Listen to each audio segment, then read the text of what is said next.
بسم الله الرحمن الرحيم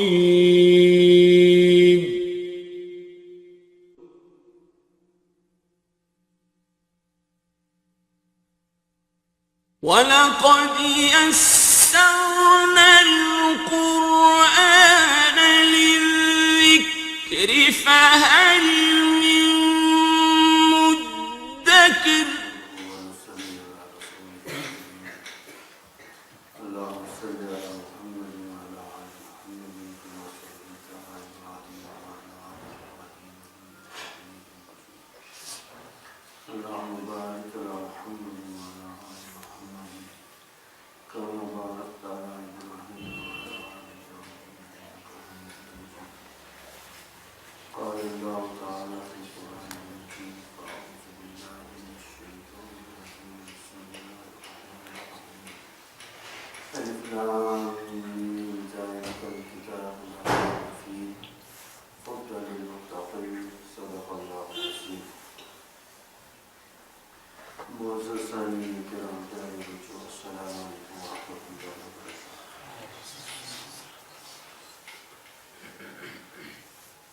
پچھلی نشست میں عرض کیا گیا تھا ذالک الکتاب لا ریب فیہ کہ یہ وہ کتاب ہے جس میں کوئی شک نہیں، ہدی للمتقین، اور متقین کے لیے ہدایت ہے۔ تو اس پر عرض کیا گیا تھا اس کو ذالک کیوں کہا گیا، جبکہ اردو میں اس کا ترجمہ حاضہ کرتے ہیں، یہ کہ کرتے ہیں یہ وہ کتاب، جبکہ ذالک کا معنی کیا ہوتا ہے وہ، اور یہ بھی عرض کیا گیا تھا ذالک جو ہے عرفاً اشارہ للبعید کے لیے استعمال ہوتا ہے، یعنی دور کے اشارے کے لیے، وہ ہم دور کے لیے استعمال کرتے ہیں، اور یہ نزدیک کے لیے اشارے میں استعمال کرتے ہیں۔ تو یہ ذالک عرفاً اشارہ للبعید کے لیے ہے، لیکن وضعاً نہیں ہے۔ یہ اہل عرب نے اس لفظ کو جو ہے بعید کے لیے وضع نہیں کیا گیا، لیکن عرف عام میں اس کو اسی طرح سے استعمال کرتے ہیں۔ اب اس کو ذالک، اور اس میں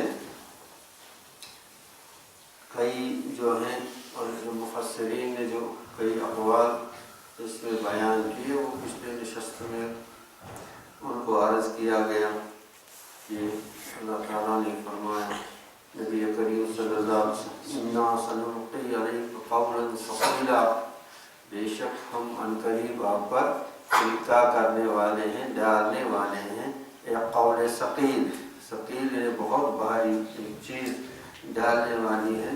یہ قرآن جو ہے یہ بہت ہی یعنی عظیم الشان اللہ کی نعمت ہے جو اس کائنات پر اللہ تعالیٰ نے نازل فرمائی قرآن کی صورت میں، لیکن ہم لوگوں کی کیا ہے، محرومی ہے، کم نصیبی ہے کہ ہم اس دولت سے محروم رہے، اور جس طرح سے اس کو حاصل کرنا تھا، جو اس کے تقاضے تھے، جو اس کے آداب تھے، جو اس کے حق تھے، یعنی قرآن کے کئی حق ہیں بندے پر، امتی پر۔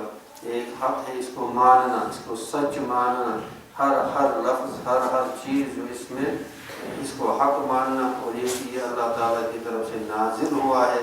جبرائیل علیہ السلام اس کو لے کر آئے ہیں، محمد عربی صلی اللہ علیہ وسلم کے قلب مبارک ہوا، اور بیچ میں اس میں کوئی اور واسطہ نہیں، اس پر اس چیز کو حق ماننا ہے۔ اور آج تک یہ قرآن بغیر تحریف موجود ہے، اس کو بھی حق ماننا ہے۔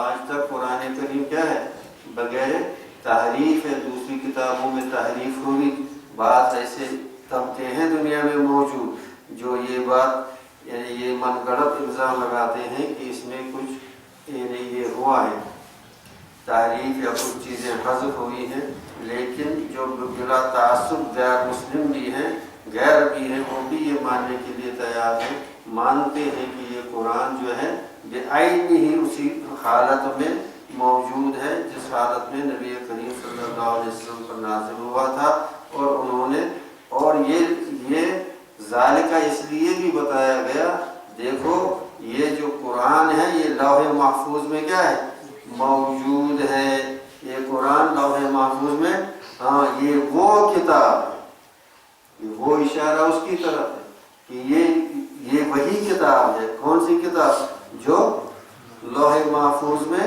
موجود ہے۔ اس لیے عالم کو، دنیا کو، قیامت تک آنے والے نسلوں کو یہ بتانا تھا کہ آپ اس قرآن کا کچھ نہیں بگاڑ سکتے۔ یہ دونوں ان دونوں لفظوں میں ہے، پہلے الکتاب اور ذالکہ، دونوں میں اسی کی طرف اشارہ ہے۔ ذالکہ یہ وہ کتاب ہے جو پہلے انبیاء جس کی پیشن گوئی انبیاء متقدمین نے دی تھی، پہلے آنے والے پیغمبروں نے دی تھی کہ ہمارے بعد ایک نبی آنے والا ہے، وہ ایک کتاب لے کر آئے گا، اس کی جو پیشن گوئی تھی پہلے انبیاء نے کی تھی۔ اس کے بعد پہلے ہی سے الکتاب کہا گیا، حالانکہ ہمیں معلوم ہے قرآن 23 سال میں نازل ہوا، ہمیں تو معلوم ہے قرآن 23 سال میں جب الف لام میم ذالک الکتاب لا ریب فیہ، اب یہ آیت اتری، یہ آخری آیت تو نہیں ہے، قرآن پورا نہیں ہوا تھا، لیکن پھر بھی کتاب کا لفظ استعمال کیا گیا۔ کیا مطلب ہے؟ یہ پوری کتاب پہلے سے موجود ہے، یہ پوری کتاب، اور الف لام جو اس پر پہلے داخل کیا گیا اس سے بھی اس کو خاص کر دیا گیا، معرفہ کر دیا گیا۔ اور کتاب یہ کتیبہ سے نکلا ہے، کس سے نکلا ہے؟ اس کے معنی جمع کرنے کے، چونکہ کتاب میں حروف کو جمع کیا جاتا ہے اس لیے کتاب کو کتاب کہتے ہیں۔ اور قرآن نے اس کو کئی معنی میں استعمال کیا، فرض کے معنی میں بھی استعمال کیا، کتب علیکم الصیام، کتب علیکم القصاص، اس کے معنی میں بھی کیا، اور اجل کے، مدت کے معنی میں بھی قرآن نے اس کو وما اہلکنا من قریۃ الا ولہا کتاب معلوم، وما اہلکنا من قریۃ الا ولہا کتاب معلوم، نہیں ہم نے کسی قوم کو کھڑا کر دیا مگر یہ کہ ایک مدت خاص کے بعد۔ تو یہاں جو کتاب استعمال کیا گیا اس معنی میں استعمال کیا گیا، اجل کے معنی میں استعمال کیا گیا، کبھی الحجت اور برہان کے معنی میں بھی اس لفظ کو استعمال کیا گیا کتاب۔ فاتوا بکتابکم ان کنتم صادقین، قرآن نے بار بار دعویٰ کیا، قرآن نے بار بار چیلنج کیا، تحدید کی، ہاں آپ لوگ اگر قرآن کے بارے میں شک کرتے ہو، آپ لوگ یہ کہتے ہو محمد صلی اللہ علیہ وسلم کا کلام ہے، اچھا لاؤ تو دلیل، فاتوا برہانکم، یہاں اس کو برہان کہا گیا، کیا کہا گیا؟ برہان، دلیل لاؤ، آپ جو دعویٰ کرتے ہو اس کی دلیل لاؤ، ہاتھو برہانکم ان کنتم صادقین۔ اسی لیے ہمارے علماء کرام نے بھی یہی کہا کہ اگر کوئی کہتا ہے آسمان نہیں ہے، یہ فرشتے نہیں ہیں، جنت نہیں ہے، جہنم نہیں ہے، جو آج کل کے بہت سے جو اپنے آپ کو روشن خیال بولتے ہیں، پروگریسو گروپ جو اپنے آپ کو بولتے ہیں، مغرب کی سائنس سے مغرب زدہ ہیں، اور ان کے آنکھوں پر کیا ہے؟ پٹیاں ہیں، اب وہ کہتے ہیں کہ یہ ہماری عقل نہیں مانتی۔ ہم تو کہتے ہیں ہاں صحیح ہے، تمہاری عقل نہیں مانتی، پہلے یہ ثابت کرو آپ کی عقل صحیح ہے۔ وہ یہ کہتے ہیں ہماری عقل یہ نہیں مانتی ہے، ہم کہتے ہیں ٹھیک ہے، پہلے یہ ثابت کرو آپ کی عقل جو ہے آپ صحیح العقل ہو، ذرا ثابت تو کرو، آپ کے پاس کیا دلیل ہے کہ آپ کی عقل صحیح عقل ہے؟ کوئی دلیل دے سکتے ہیں؟ نہیں دے سکتے۔ ایسے ان کو کیا کیا جائے گا؟ ہمارے جو یہ مولوی صاحبان ہیں انہوں نے بڑی منطق پڑھی ہوتی ہے، ایسے ہی چت کر لیں گے ان کو دو ہی سوالوں کو، منطق بہت انہوں نے، ان کو منطق میں بڑے ماہر ہیں اور الزامی جوابات میں۔ تو کیا کہا کہ اگر وہ کہتے ہیں نہیں ہے تو کہتا آپ یہ مت ثابت کرو، آپ یعنی اپنے دفاع میں، ڈیفینس میں یہ دلیلیں دیں، اس دلیل سے ثابت، اس دلیل سے ثابت ہے، اس آپ ٹھیک آپ کہتے ہو نا، اب دلیل لاؤ، انہی کو دلیل مانگو۔ وہ جو دعویٰ کرتے ہیں خدا نہیں ہے، وہ دعویٰ کرتے ہیں کوئی جنت نہیں ہے، جہنم نہیں ہے، وہ نہیں ہے، یہ نہیں ہے، کہا ٹھیک آپ کا دعویٰ، دلیل لاؤ، کیونکہ ہم نہیں جانتے تو آپ کا نہ جاننا تو کوئی دلیل نہیں بن سکتا۔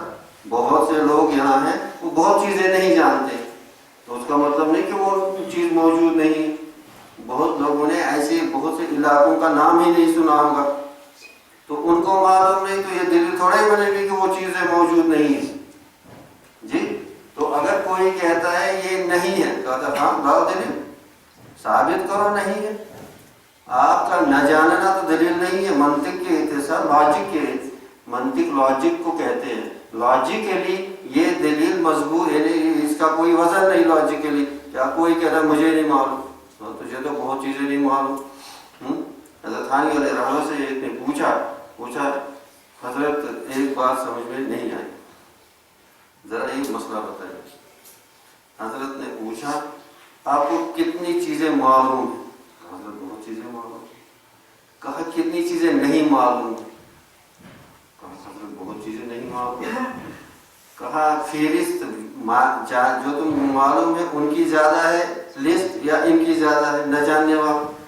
کہا جو نہ جاننے والا، کہا اس کو بھی اسی فہرست میں لگا،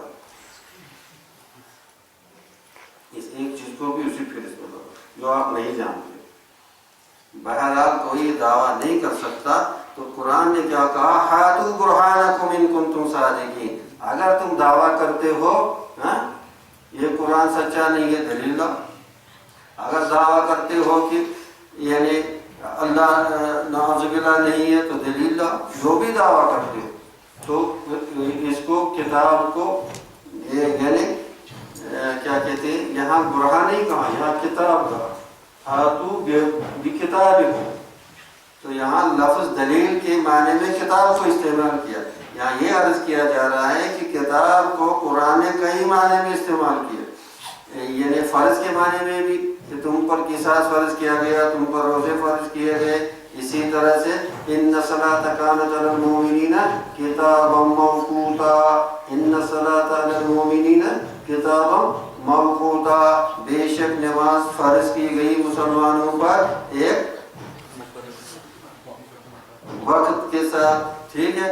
اب بہت سے آج کل یہ بھی ایک بہت الحمدللہ ہمارے ہاں نہیں ہے، باہر کے ملکوں میں ہے، وہ ظہر کو ہی اثر بھی پڑھتے، اثر کو ہی مغرب بھی پڑھتے، کہتے ہیں یہ جمع بین صلاتین ہے۔ بہت اچھا، حدیثوں میں تو آیا جمع بین صلاتین، لیکن نماز یہ موٹی سی بات ہے، نماز فرض کب ہوتی ہے؟ یعنی نماز ابھی جو اثر ہے وہ ہم پر ابھی فرض ہی نہیں ہوا، ہم کو کیا پتا ہم اثر تک پہنچیں گے، ہم زندہ رہیں گے۔ اثر ہم پر فرض نہیں ہے اس وقت، جب اثر کی اذان ہوگی، اثر کا وقت داخل ہوگا، اثر تب ہم پر فرض ہوگی، اس وقت تو نہیں ہوگی، تو اس وقت فرض نہیں ہے، تو اس وقت ادا کرنے کا۔ اور حدیث میں بھی یہ یاد رکھو، حدیث میں جمع بین صلاتین، جمع میرا فقہ میرا موضوع نہیں ہوتا ہے، لیکن یہ بات آ گئی یہاں پر، جمع بین صلاتین کے دو یعنی طریقے ہیں۔ ایک ہے کہ آپ بعد والی نماز کو مقدم کر دو، جیسے ابھی کہا گیا کہ آپ ظہر میں ہی عصر بھی پڑھو یا مغرب میں ہی عشاء بھی پڑھو، تو بعد والی کو کیا کیا گیا؟ مقدم۔ تو جمع بین صلاتین تو ہو گیا، دو تو جمع ہو گئی، صورتن تو ہو گئی۔ اور ایک صورت یہ ہے کہ آپ پہلے والی نماز کو مؤخر کرو، یعنی ظہر کو عصر کے ساتھ ملا، یا عصر کو مغرب کے ساتھ، یا مغرب کو عشاء کے ساتھ۔ دونوں صورتیں جمع بین صلاتین کی ہیں، دونوں صورتیں جمع بین صلاتین کی ہیں۔ حدیث کے پورے ذخیرے میں جمع بین صلاتین کی دوسری ہی صورت ثابت ہے، یاد رکھو۔ ایک ہی روایت ہے کہ وہ جو پہلی والی ہے، یعنی آخر ذکر نماز کو مقدم کرنا، اور اس پر بھی محدثین نے کلام کیا ہے، ورنہ حدیث کے ذخیروں میں جمع بین صلاتین حدیثوں میں ثابت ہے، اور اس سے کسی کو انکار نہیں ہے، لیکن کس صورت میں؟ کس صورت میں، اور حدیثوں میں کون سی صورت بیان کی گئی ہے؟ تو جہاں جتنے بھی یہ ہے، یعنی حدیثوں کا جو بیشتر جو اس کا یہ ہے، اس میں پہلی ہی صورت ہے، یعنی آپ اول و ذکر نماز کو مؤخر کر کے آخر و ذکر نماز کے ساتھ۔ اور اس میں یہ جو ہے احناف نے اور بھی احناف نے اور بھی کیا کیا، یعنی احتیاط کا معاملہ کیا.